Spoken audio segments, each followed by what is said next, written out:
Welcome back to the archive. What? Ooh. Welcome back to the archive. I just nearly knocked over 30 pairs of Adidas. I'm covered in rock wool. Welcome back to the archive. So, welcome back. We are in the garage. No, we're not. We're in the house loft. We've moved. We've come up and started filming in here on one of the hottest days of the year. So, if you see me beading with sweat, then probably about 30 degrees up here. So it's warm. And for an Englishman, for a Yorkshire man, that's very warm. So I'm just going to do a little run through up here. Obviously, this is a different space. I don't know how many's up here. There's probably 100, 150 knocking about up here. So we're just going to do a little run through. Loads of Adidas, a few more Adicolor, a few more 35ths, plenty of Micropacers, Superstars, Jordan's chucked in there, some old Nike again. There's all sorts of odd bits knocking about, and there's a couple of special pairs. There's two 1 of 500s behind Will, then there's two 1 of 1000s. There's a couple of samples. There's some old Prada slip-ons. Start it off with the Star Wars Micropacer. So come in this really sick packaging. 6 models in total. Sorry, 5 shoes and 1 jacket in total. This is obviously the Micropacer. The Micropacer was done for, I don't know actually. So you can see on the back, Super Skate was for the Stormtroopers. What's the rest of? Skywalker. ZX Boat was the Yodas. The Micropacers, I don't actually know. ZX 8000 being for Darth Maul, and then the Superstar Tracky Top was for Darth Maul too. So I think the Micropacer was like a celebration of them all, because they're all on there. Luke Skywalker, Darth Maul, the full team's on there. And if you look, I'll get them out. Sorry, I think you slide it one way, it might be that way. Nope, don't slide it anyway. They're still taped up, obviously. They've never been out of the packaging, so I'm not going to ruin that actually. I'll leave that tape on there. I'll cheat it and just pop it off. It's not damaged it, don't worry. There we go. Adidas Micropacer Star Wars from, I should know this, but I'm going to guess 09. Let me have a look. I might be completely wrong on that. Aha! 09. Not wrong. Some lovely details on these. Look at that, where the back of the watch is. I don't know if this was the first collaboration that Adidas and Star Wars did, or one of the first. So I know they've done quite a few now, but so sick. But these are definitely one of the best. This pack's probably the best, from the packaging to the theme on them all. I'd say anyway, that's a personal opinion, but... Oh, sorry, there you go, it tells us what it is. So this one is famous scenes. So, all the famous scenes out of the movie are scattered all over the shoe. I'm not even going to try and guess what scenes they are, because I'm not massive into Star Wars, so I'm not going to do the Star Wars fans dirty, but... You've got one on the toe box. You've then got one on the side. And then you've got another on this side as well. I don't know if you can see that. And then same on these. Big one on the toe box. And then same on the outside. And then on the back they've got the Star Wars graphic. Obviously with it being hologram, it's like it's coming through space. Really cool idea. They were limited. I don't know to what kind of specific number. Oh, sick! I've never seen that on the back.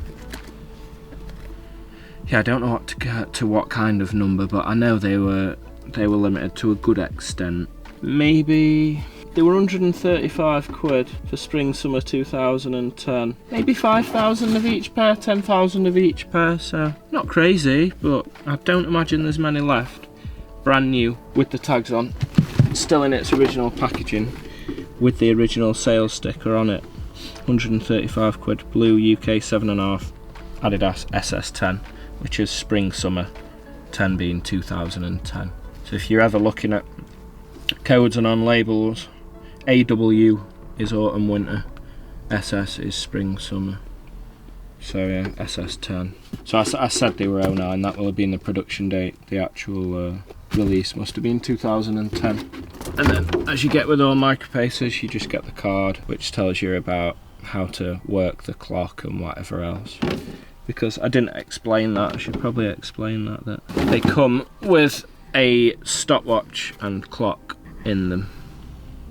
And this one's cool, it says evil and good for the blue and red, or red and blue. I don't know what way that displays to you. Red and blue. Whereas on, let's just get a normal out. I don't think they've got a clock in it. Yeah, so on the, fucking hell. On the normal one you've got mode and reset. So I think you can just run it as a clock and then you can turn it into a stopwatch. So obviously designed for running with a built-in stopwatch. Really cool idea. Wasn't anything like that. I don't think anybody's done anything like that since. So yeah, going off that one, obviously that's mode and reset. That's evil and good. I'll pop them away.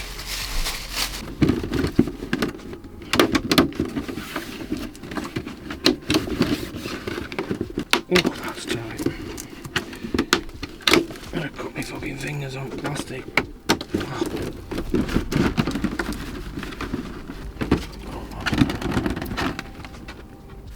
Do. Could do these. Yeah, these are a good one. Fucking hell, gathering dust already. So they only came out 2024. These are the last pair of Superstars that my dad ever bought. So I mentioned in one of the other videos that I took him to London. I found a pair of Air Max 1s in one of the other videos from when I took him to London. And these are the Superstars that he bought from the Adidas store. And yeah, the last pair of Superstars that he bought. He only bought these about 2 weeks before he passed away. So obviously we're keeping them fresh. As you can tell, he loves anything collaborative, anything in cool packaging, stuff like this. That was well up his street. For one, it's a Superstar, he loves a Superstar. He did like Teenage Mutant Ninja Turtles and all of them. Obviously when it comes in the cool packaging, it ticked every box for him, so yeah, good little collab. I think they did a few pairs. The receipt's still in the top of the shoe. First time that they ever will have been out of that box. In fact, tell it can't be. Put the receipt inside, so oh, that is. Oh, that's sick. What's that meant to spell well? I've got M-R-D-L. Michelangelo, Donatello, Leonardo. Ah, my man. Fucking hell. You'll be alright on pub quiz, Will. Fucking, that would have took me hours and I would have got nowhere near it. Yeah, sick, that's what it is, isn't it? And you get those spare with it as well. So, well thought out collab for a 2024. Can't lie. No wonder he was drawn into these. 110 quid. Oxford Street Adidas store. See if I can read it from the back. I don't know the date. Is it on the bottom there? 10th of the 4th, 2024. 110 quid. Yeah, they might even be the last physical store purchase pair of trainers that he ever bought. Because we went to the Adidas store on the last day before we came home. And he pretty much, well, fucked from then pretty much. So I'd say that they're probably the last physical one. He ordered quite a few. Loads come through the post and stuff in that 2 weeks after we come back from London. But yeah, I'd say they're the last physical pair. I don't think he did anything, went to any shop or did anything from when we came back from that trip. So yeah, I'd probably say they're the last physical pair. So they're a key piece of history to this collection. I'm still holding receipt. Yeah, I thought it's somewhat along those lines, but I'd be confident, unless my mum knows different. But I'm sure that he didn't go anywhere after, because he went into hospital maybe 2 or 3 days after that trip, and then that was it, a few days later. So I'd say that they're the last pair, so nice to have the receipt with them. Quite a lot of keepsakes in this collection, but they're particularly a keepsake. I don't think he ever wore them. No, he never wore them. Lovely and all, gum sole. Proper well thought out them. 110 quid, so not cheap by all means. What's a Superstar today? Maybe 80 quid, 90 quid, so you're asking for a bit, but you've got, even on the stripes, it's doubled up. Double leather, big thick tumbled leather. You've got all them extras for going up the laces, you've got spare debris, 2 sets of laces, 3 sets of laces, you've got a green, a cream, and then a red. So you're getting a lot for your money. With stuff like that, I'd much rather pay the extra 20 or 30 quid and get that with its extras, with its cool box. Everything's been thought out. It's not like nothing's been missed on that shoe, rather than just a generic plastic horrible run-of-the-mill Superstar. I say horrible, they're not horrible, but nowadays with how crap the materials are, unless you're getting like a premium or a vintage, you're paying like 80-90 quid for plastic that cracks and creases and doesn't hold its shape. So I'd much rather spend a little bit more and get something like that. With as well, if you were to take those debris off, you wouldn't have a clue that they were Teenage Mutant Ninja Turtles. It says Shelltoe, which is funny.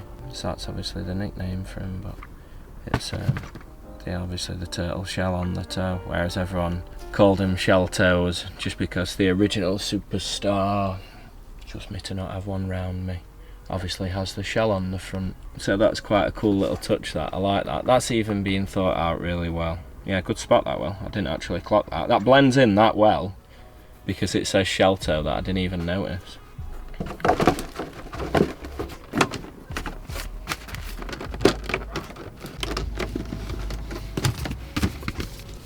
Oh, so maybe then will you get a comic inside? Because I can feel it. It's in there. You'll not be able to see the outline, but it says here, non-returnable once opened, and you can peel it here. So obviously you rip that, and inside I'm guessing is the comic, because that's the strip there.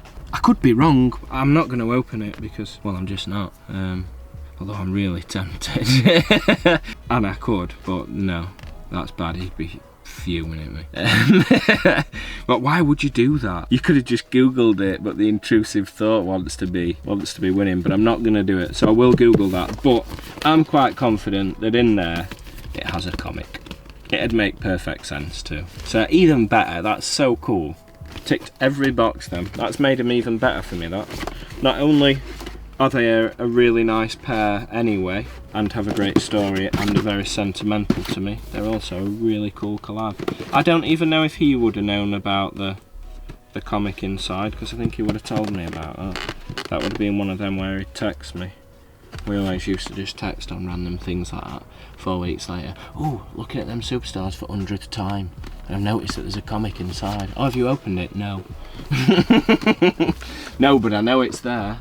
Could do a few more Micropacers. People seem to like them. So this one says Lux on it. This will be relatively nice. Micropacer Lux, which basically stands for luxury. Well, bought for a bargain too. I don't know if there's a receipt, but they were bought from size. If ever you see these little stickers. Not good that that's actually on the sole there. Ooh. Ooh, ooh, you. What a tosser. Who fucking sticks them on sole? Stupid idea. No stickiness in it, pull it off. 2000, they're a little bit later. I think they are 9, yes, 2009. Micropacer had a decent run from about 07 to about 11, I think. They did plenty of Luxers, plenty of consortiums, plenty of collaborations, just like the Star Wars and stuff. But nobody really picked them up. It is a bit wild. I think it's one of those things where it's really cool, but it's a really simple fact of you can't see the laces, and it just throws people off like mad. It does look, it can look slightly special in some colours. These are really cool. Again, they've got the clock in them, and nice little detail behind the tongue. You could put like a key or something behind there as well. It's like a little stash pocket. Yeah, bought, oh, beautiful white. Bought for $59.99, down from $150. So that's a steal, innit? If you liked your Micropacers back then, although they look quite big. Oh no, they're a UK 8. Might have got two, might be 2 pairs of those. I'm not too sure, but oh, nice fruity sole as well.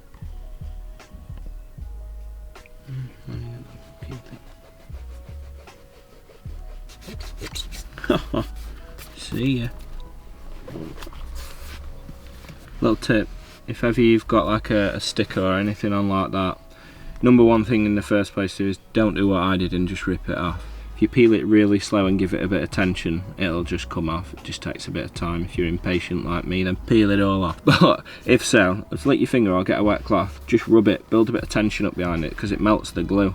Like if you go like that on the shoe, your thumb's going to get warm, melts the glue, and the glue just peels off. Nice. So I don't mind micropacers. I'm not a crazy fan, but there is some. I'll quickly do these because I really like this pair. There's loads of good things about this pair. It's a shame about the box. It'd be some right CM2 that on it. Right. So, Gore-Tex Micropacer. I just think the shape of that, to me, a lot better than the original.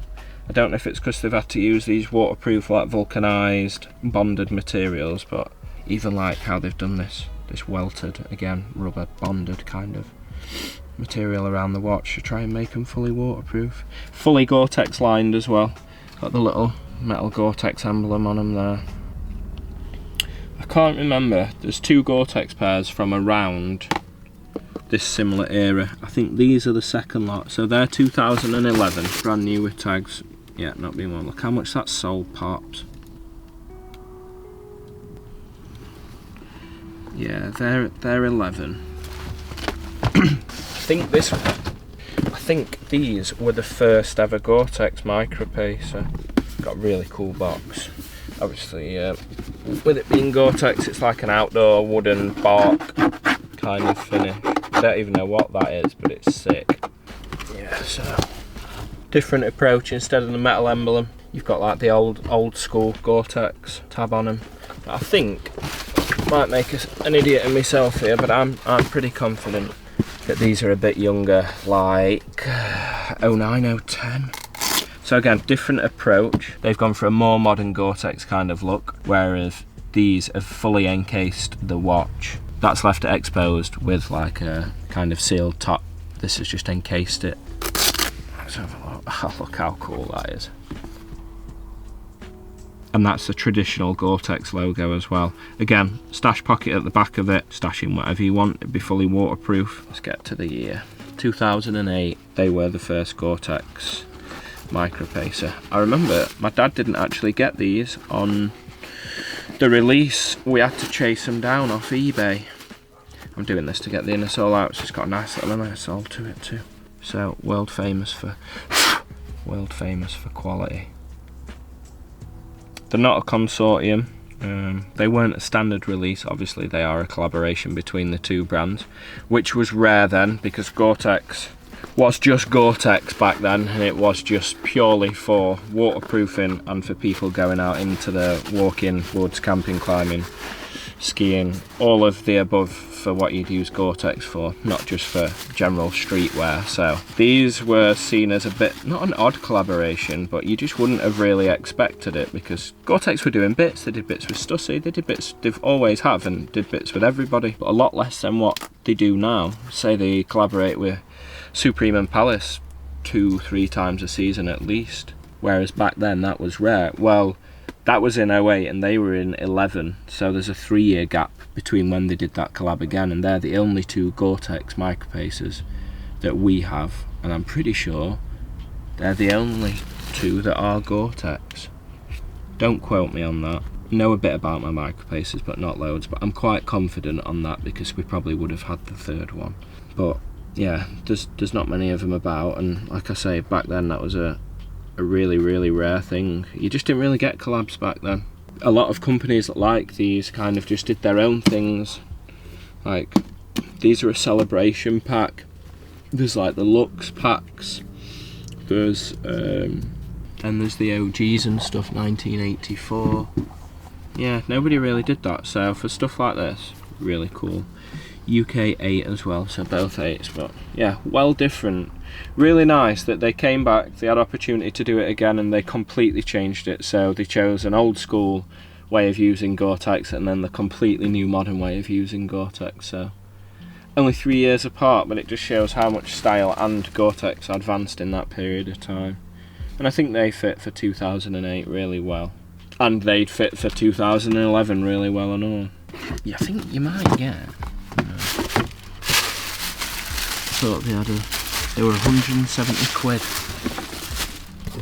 and that was in 2008. Can you get that much?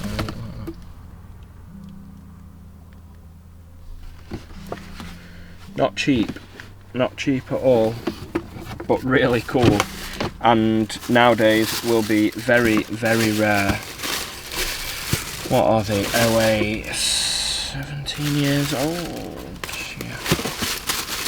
Great nice leather used on them as well. One of my favourites. It's not tumbly, it's a little bit flat, it's a little bit pebbly actually, but right nice and thick. Obviously gone for it. With it being Gore-Tex, they used a really nice, thick, durable leather. Again, you could even say fit for purpose. That would be fully waterproof. The watch would be fully waterproof and you could use it.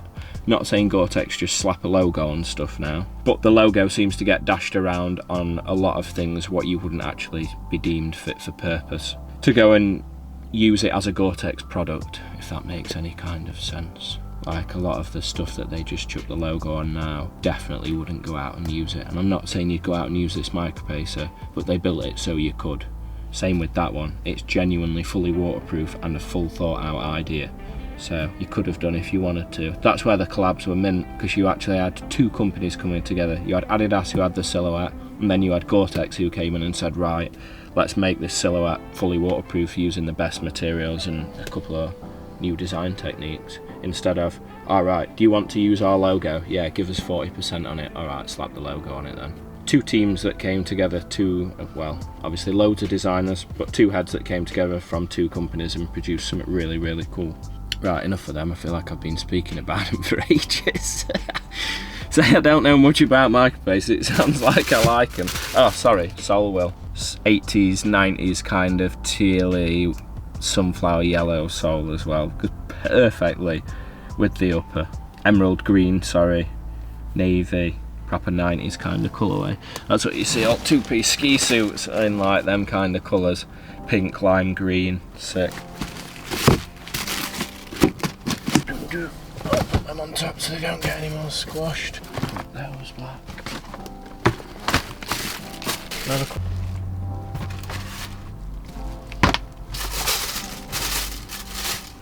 sorry, just a random white superstar. These are the Missy Elliot baselines.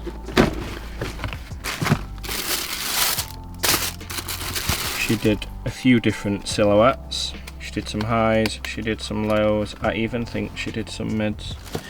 I can see a Mansfield outlet, Adidas outlet sales tag. Not a terrible silhouette. It's pretty well thought out. She's here on tongue. Missy back then, I mean Missy's still big now, but Missy back then was huge. And what Missy was doing for Adidas. I think she started with them in about 03, but she'd been wearing Adidas since the day of time. Gary Aspden, who does the Spezial range for Adidas now, he dressed her. He used to be like the guy that dressed all the artists that were wearing Adi, like Robbie Williams, Ian Brown, who else was really wearing it back then? Oasis, Missy. Yeah, he pretty much styled a lot of people for concerts and shows and shoots and stuff like that. So yeah, Missy was big back then. She's got a signature to the rear stitched in.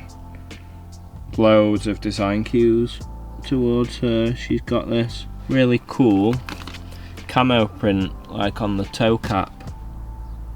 It's like merged into the plastic, because if I can't take the inner sole out, but hopefully the lighting will pick it up. But she also used that camo across quite a lot of stuff, so if it wasn't on the insole it was peppered about somewhere on the lining or on the outsole or something like that. It's got Superstar outsole, Superstar sole to be fair, apart from the shell. That whole shape stitched in, it's very much Superstar. But yeah, they were 50 quid in 04, reduced to 25 from outlet. I think they did okay at a time, but they aimed a lot of it at the male market. Designed by a female, and she did unisex colours, but sometimes back then when nobody was nowhere near as garish as what they are now, a lot of blokes wouldn't have even really worn that, never mind like the high white and gold ones that she did and stuff, which we have got in the garage loft. There might be another pair in here if I come across them. We'll do them one time. I don't think I have now, but I know we've got some in the garage. Yeah, they were probably a little bit too garish, hence why they went into the outlet. I think they're cool. She had her own paper and everything.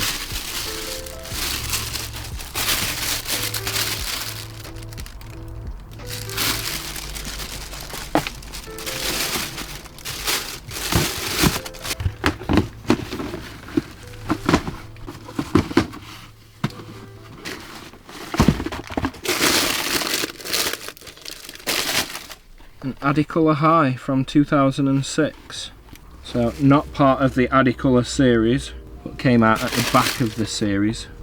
It's like a bit of a summery, it's a bit leery to be honest, but yeah, that's the Adicolor High. So they do an Adicolor High and they also do an Adicolor Low. Two of the special box Adicolor Lows from the collection, which are 1 of 1,000.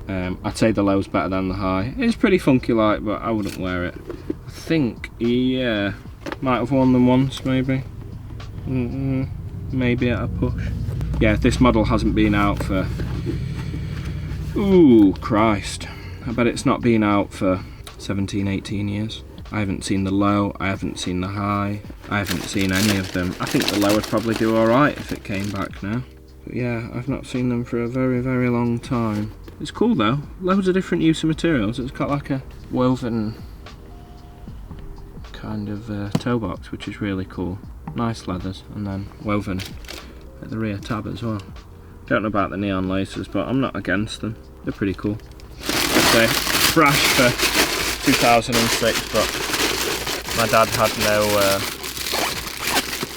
he didn't hold back on any colours or any silhouette or anything shoe-wise, so there's no specific order or way in which he bought. He just bought stuff. Oh, last one. Slide a quick Forest Hills vintage out. A few people liked the Forest Hills on the last one. So the Forest Hill originally, this is funny, there's a right scatter of prices on here. So its original RRP was 70 quid. Then they went into the outlet for 49.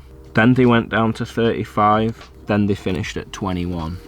Somewhat of a steal. Second pair we've got of those. Brand new as well. These have got the box. The other pair was from TK Maxx, 2005. The others were bought from TK Maxx for $39.99. So still cheap, but nowhere near as cheap as what these went in the outlet for. And I actually had the gold pair when I was younger. I thrashed them. What would have been 06, yeah, so 19 years ago I would have been like 11, 12. And yeah, I thrashed the gold. I loved them. I also had them, the white and the yellow sole as well. So I think really nice shape. Thinnish shoes were kind of a thing back then. So Converse, Vans, stuff like this. So I kind of liked that. And I always liked the toe box. It was a bit stubby. Kept its shape well. It didn't bend and crease really bad like you would get on an Air Force, which has a lot bigger toe box to it. This is a lot shorter. So the creases happen well behind the toe box. Instead of normally you'd split on an Air Force One, bang through the middle. They happen like here on these, so they look fresh for a long time. A lot of people say as well, they'll all be crumbling. Yeah, Forest Hills like that, as soon as you touch them they crumble. That to me looks very flexy. I can't lie. No paint, no cracking, anything. People say it and I don't want to sound like an idiot when I reply and I'm like, nah, the sound, and I think they think I don't know what I'm on about, or I think they think that I've just not looked them or tested them. But I've been so paranoid about this for me collecting trainers, I've collected for the past 20 odd years, that I always check stuff like this. And I know that there's certain shoes that go and certain shoes that don't, and it's all about storage. And yeah, they're not going to be perfect. If Will was to go and put them on now and run down the road, yeah, they're probably going to separate because they're nearly 20 years old. But if you were to just casually wear them, going out for tea or something like that and be careful with them, I think they'd be absolutely sound. I don't think you'd have a problem with them at all. It's just all about looking after them. People buy these 20-year-old trainers, slap them straight on and then go for a night out in town. And then like, bro, them trainers have crumbled. I'm like, yeah, they're 20 years old. They're not meant for stomping around town all night. Or people will like, buy them for holiday and then they've been walking about doing 10 mile a day. I'm like, it's a 20-year-old shoe. So stuff like, you've got to be careful, but I think they're still more than wearable. They show no signs of age to me at all. Even like, sometimes you flick these soles and it's solid. Like, it'll ring back to you because the plastic's gone that hard. Old Jordan 1s, the bottom of them, it's like a brick wall. Still got some flex to it, so Yeah, nice one those. I imagine we've got the gold again also.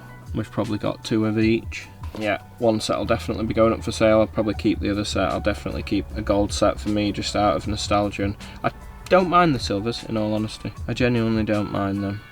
Nowadays, it's pretty popular, isn't it?